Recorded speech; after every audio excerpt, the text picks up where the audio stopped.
皆様こんにちは、セリナです。前回に引き続き、2022年に発売されたデパコスの新作ファンデーション23種類を5パターンのなりたい肌別に分類分けして、その中でカバー力や保湿感、香りについてなどをご紹介していきます。前編ではマット・セミマットタイプと素肌に近いような自然なツヤタイプをご紹介しておりますので、ぜひ前編もチェックしていただけたら嬉しいです。今回の後編ではハイカバーなツヤタイプ、溶き卵のようなツルンとしたツヤタイプ、そして美容液でスキンケアした後のようなツヤタイプをご紹介していきます。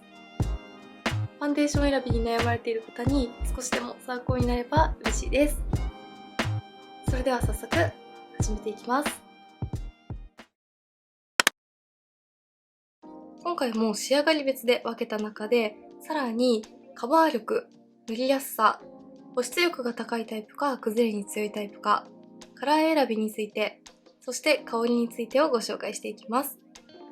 まずはこちら、ハイカバーなツヤタイプです。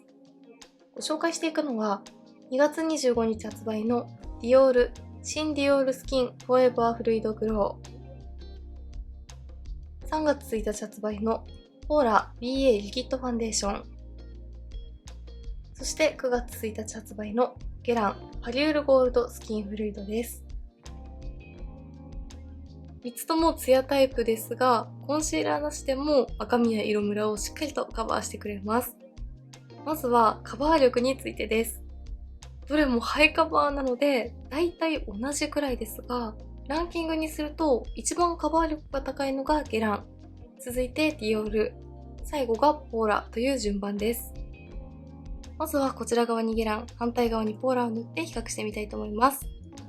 下地は前回と同様、ポーラ&ジョーボーテのモイスチャライジングファンデーションプライマーの01を塗っています。ゲランは同じシリーズのマットタイプを前編でご紹介していますが、マットと同様、グローンもこんな感じで肌にピタッと密着するのが早いので、少し塗りにくさを感じると思います。ただこんな感じで一塗りでもしっかりとカバーをしてくれて、つるんとした綺麗なツヤに仕上がります。反対にポーラは最初こんな感じでかなりみずみずしいですが、こちらも伸ばしていくと肌にピタッと密着してくれて、すぐに肌表面がサラサラに仕上がります。ポーラも一塗りでもしっかりカバーしてくれますが、重ねていくことでファンデーション同士がピタッと密着して、どんどんカバー力が増していくようなタイプです。カバー力も高いのに塗りやすいところも嬉しいですよね。はい、こちら側にゲラン、反対側にポーラを塗って比較しています。両方ともしっかりと色ムラやニキビの赤みなどもカバーしてくれています。コンシーラーなしでファンデーションだけでもしっかりハイカバーに仕上げたいという時におすすめです。重ねていくことでどちらもだいたい同じくらいカバーしてくれますが、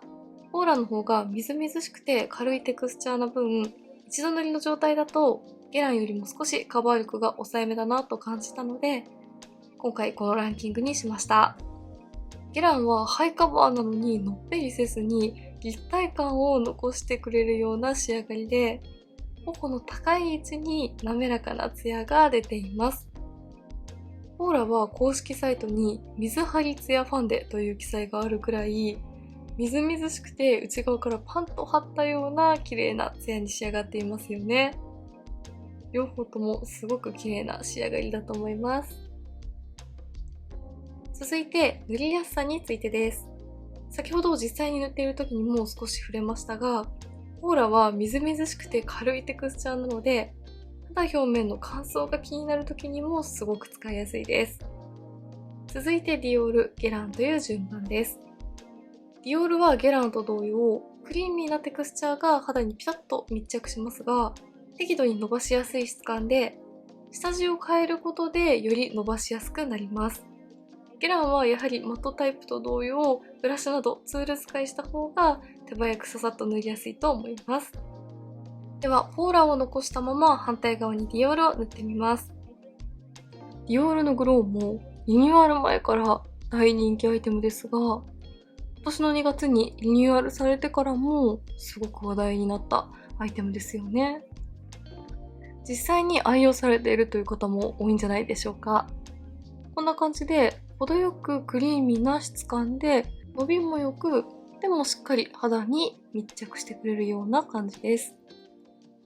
ものすごく肌表面の乾燥が気になってパサついてしまっていて塗りにくいという時は、クリーミーなタイプの下地と組み合わせれば全然問題なく使えます。こちらも一度でもしっかりとカバーしてくれます。はい、こちら側にディオール塗ってみました。ディオールも一塗りでしっかりとカバーしてくれて、重ねていくことで赤みやニキビなどの色ムラもちゃんとカバーしてくれます。ディオールグローの仕上がりはどちらかというとゲランのグロータイプの仕上がりと似ていますが、ディオールの方がさらに全体的に肌がつるんと見えるような自然なツヤ肌仕上がりです。どれも同じくらいハイカバーなので、ツヤの感じの違いでセレクトするのもいいと思います。では続いて、保湿力が高いタイプか崩れに強いタイプか分類分けするとこんな感じで、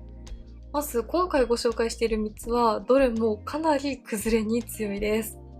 特にディオールのグローは春夏で発売された他のブランドのファンデーションと8時間後のマスク崩れの検証なども何度か行っていますが、汗や皮脂やマスクの擦れにも比較的強いです。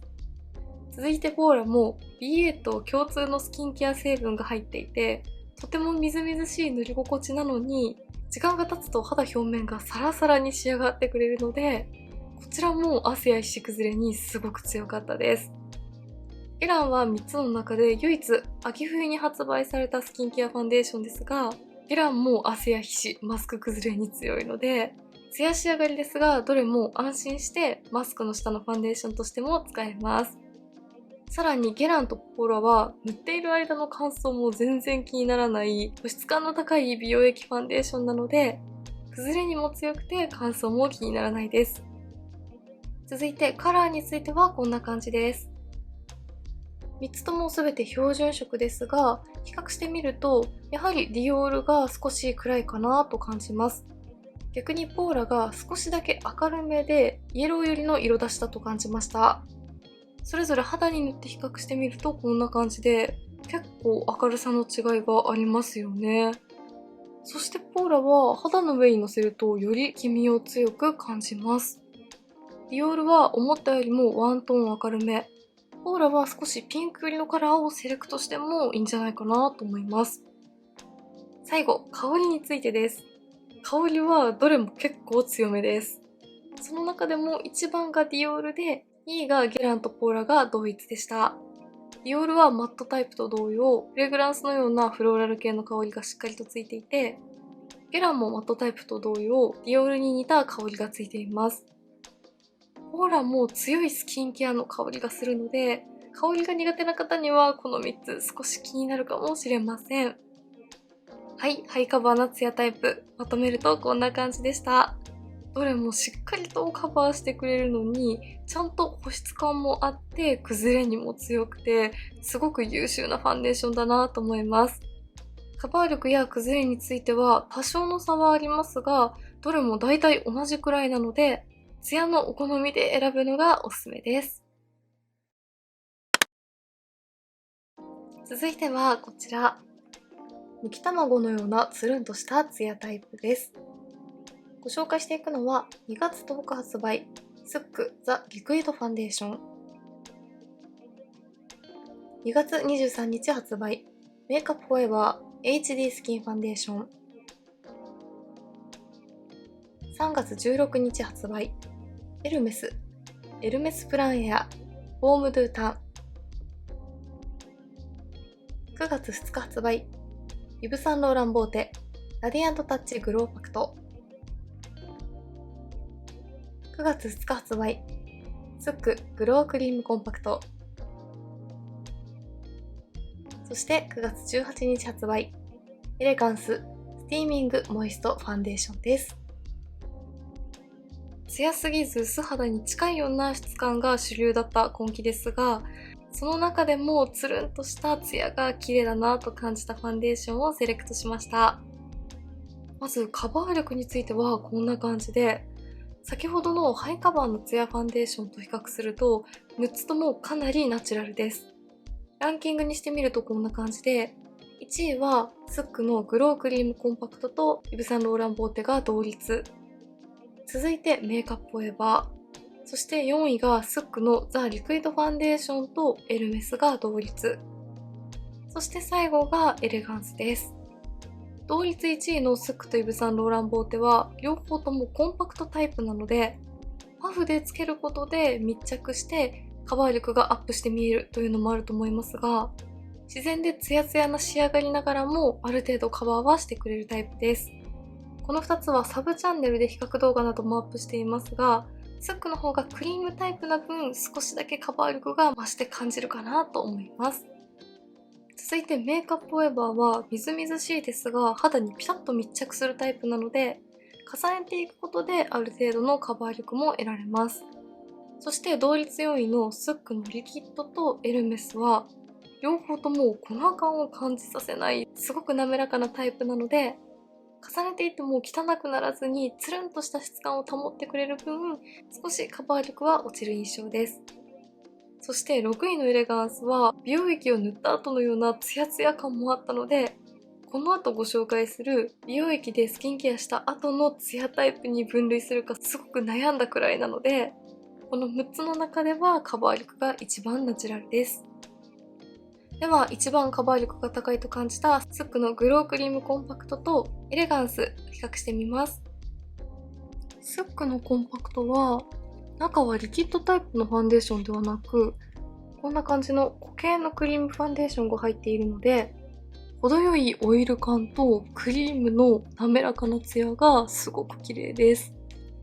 まさにむき卵のような綺麗なつるんとした肌に仕上げてくれます。エレガンスはこんな感じで、かなりみずみずしい美容液のようなテクスチャーが肌に伸び広がります。こちらもこんな感じのつるんとした少し発酵感もあるような綺麗な仕上がりです。はい、こちら側にスックのコンパクト、反対側にエレガンスを塗って比較しています。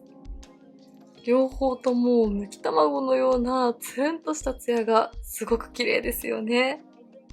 そしてカバー力の差がとてもわかりやすいと思います。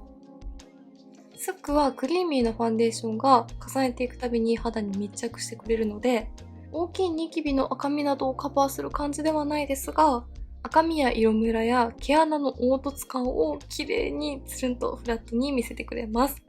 気になる部分だけコンシーラーと合わせれば全然使いやすいと思います。反対にエレガンスは赤みや色ムラが透ける感じはしませんが、やはり少しニキビ跡のカバーなどには物足りないかなという印象です。でもこちらも毛穴や凹凸をつるんと見せてくれていて、肌全体がしっとりと潤っています。特にスックのグロークリームコンパクトは塗っていると必ずどこのファンデーションですかと聞かれるくらいツヤツヤで綺麗と褒められるファンデーションなので、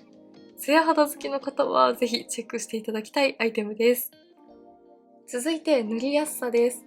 この6つは形状問わずどれもすごく塗りやすいので、その中でもみずみずしくてクリーミーなタイプか、こっくりとしたバームやクリームタイプで分類分けしてみました。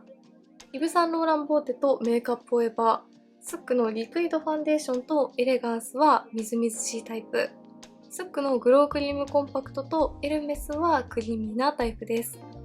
みずみずしいタイプにも程よい油分を感じるので、肌表面の乾燥が気になっている時にも問題なく使いやすいですが、肌表面がかさついていてどうしてもファンデーションがうまく塗れないなという時にもより塗りやすいのはクリームタイプのスックのグロークリームコンパクトと滑らかなバームタイプのエルメスがよりおすすめです。ではカバー力が同じくらいでみずみずしいタイプとバームの滑らかなタイプのスックとエルメスを半間ずつに塗って比較してみます。スックは粉感を感じさせない滑らかなファンデーションとして有名ですが、本当にこんな感じでスルスルと程よいみずみずしさで肌に伸び広がってくれます。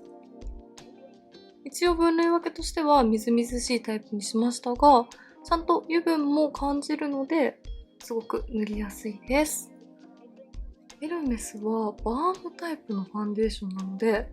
肌の上でもつるんと伸び広がってくれます。こちらはものすごく塗りやすいので、一つあると安心なファンデーションです。はい、こちら側にスックのリクイド、反対側にエルメスを塗って比較しています。カバー力はだいたい同じくらいで、スックは粉感を感じさせないので、何度重ねても汚くならずに、エルメスもつるんとしたバームタイプなので、こちらも重ねても綺麗な状態です。大きいニキビの赤みなどをカバーする感じではないので、コンシーラーと合わせて使うのがおすすめですが、重ねても汚くならないファンデーションをお探しの方にぴったりです。仕上がりにもスックのみずみずしい感じとエルメスのつるんとしたバームの質感の違いが出ているかなと思います。続いて保湿力が高いタイプか崩れに強いタイプかは、まず今回ご紹介している6つとも乾燥は気にならないので秋冬でも安心して使えるのと、これだけ綺麗なツヤ仕上がりだと崩れには弱いんじゃないかなと思われがちですが、どれも程よい膜感で肌表面をつるんと覆ってくれているからか、意外と皮脂崩れに強いアイテムが多いです。その中でランキングにしてみると、一番崩れに強いなと感じたのはメイクアップフォーエバーです。メイクアップフォーエバーは夏に崩れにくいと言われているデパコスの殿堂入りファンデーションと新作ファンデーションの崩れ検証をしましたが、皮脂による崩れや毛穴の開きも気になりにくかったです。若干マスクに沿ってファンデーションが剥げる感じはありましたが、それでもかなり崩れには強い方かなと思います。続いて2位がエルメスで、こちらも毛穴の開きも気にならずに、肌表面のベタつきも気にならなかったです。そして同率3位でイヴ・サンローラン・ボーテとスックのコンパクトとリキッドです。どれもマスクで過ごしても肌の中がドロドロになる感じではなかったです。そして最後がエレガンスで、エレガンスも皮脂崩れにはすごく強かったですが、マスクをして過ごしていると皮脂が気になる肌タイプの私には少し毛穴の開きとファンデーションが全体的に薄まっていく感じが気になりました。それではカバー力が比較的似ていて同じみずみずしい質感のタイプのイヴ・サンローラン・ボーテとメイクアップフォーエバーを最後に比較してみます。イヴ・サンローランのコンパクトはすごくみずみずしくて軽いリキッドが肌にピタッと密着してカバーしてくれます。すごく軽いのに乾燥する感じも気にならずにつるんと仕上がります。メイクアップフォーエバーはみずみずしくてもう少しさらりとしているテクスチャーが肌にピタッと密着します。やはり崩れに強いので密着力がかなり高いです。はい、こちら側イヴ・サンローラン・ボーテ、反対側メイクアップフォーエバーを塗って比較しています。両方とも自然ですが、ちゃんと赤みや色ムラもカバーしてくれていますよね。イヴ・サンローラン・ボーテの方がよりみずみずしいつるんとしたツヤで、メイクアップフォーエバーは肌全体が面でつるんと光るような毛穴や凹凸をフラットに見せてくれる仕上がりです。両方とも毛穴も埋めてくれるので、近くで見てもすごく綺麗ですよね。続いてカラー選びについてです。今回の6つはカラーのセレクトがバラバラで、スックのリクイドはベージュオークル系の中で一番明るい色、メイクアップフォーエバーは標準色、エルメスは標準よりも一つ暗いウォーム系、イヴ・サンローラン・ボーテは標準色と同じ明るさでイエローよりのカラー、スックのクリームコンパクトは標準色よりも一つ明るいカラー、そしてエレガンスは2色ある標準色のうちのイエローよりのカラーとなっております。並べると大体同じくらいですが、メイクアップフォーエバーは標準色の中でもかなり暗いなと思いました。実際に肌の上にのせるとこんな感じで、首と全く同じ色という感じなので、暗すぎるわけではないですが、仕上がりも素肌のようにすごく自然でツヤが乗っている感じなので、もうワントーン明るくてもいいんじゃないかなと思います。最後、香りについてはこんな感じです。6つの中で一番香りが強いなと感じたのはエレガンスです。強めのスキンケアのような香りがするので、香りが苦手な方はちょっと気になると思います。続いてメイクアップフォーエバーとエルメスが同率で、スキンケアのような香りがほんのりする程度。そして3位がイヴ・サンローラン・ボーテで、いつものイヴ・サンローランボーテの香りですが、いつもよりもかなり軽い香りになっているので、こちらに関しては使いやすいと思います。そして最後、スックはリクイドタイプもコンパクトタイプもどちらも原料のような香りのみなので、とても使いやすいです。はい、むき卵のようなつるんとしたツヤ肌タイプ、まとめるとこんな感じでした。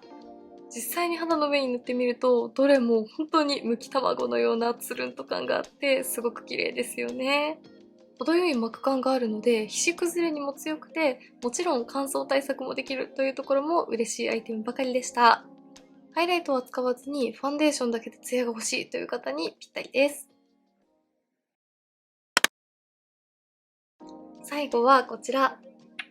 美容液でスキンケアした後のようなツヤタイプです。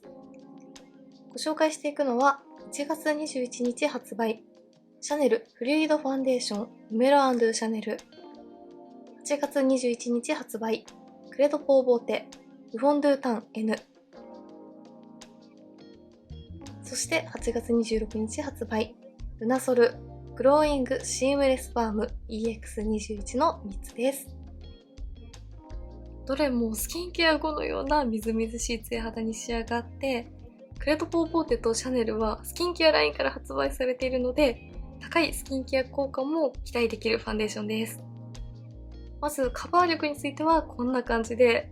3つともかなりナチュラルです。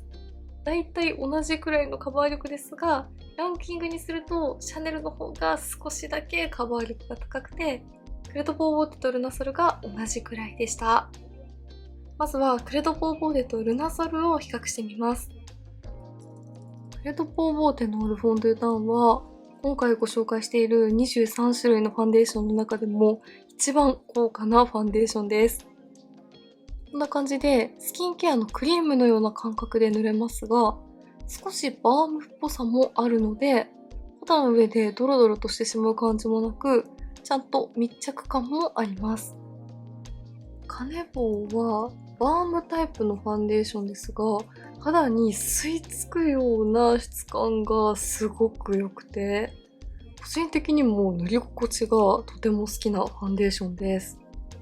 乾燥している時も肌を優しく保護して覆ってくれているような感じで、とても安心感のあるファンデーションです。はい、こちら側クレドポーポーテ、反対側ルナソルを塗って比較しています。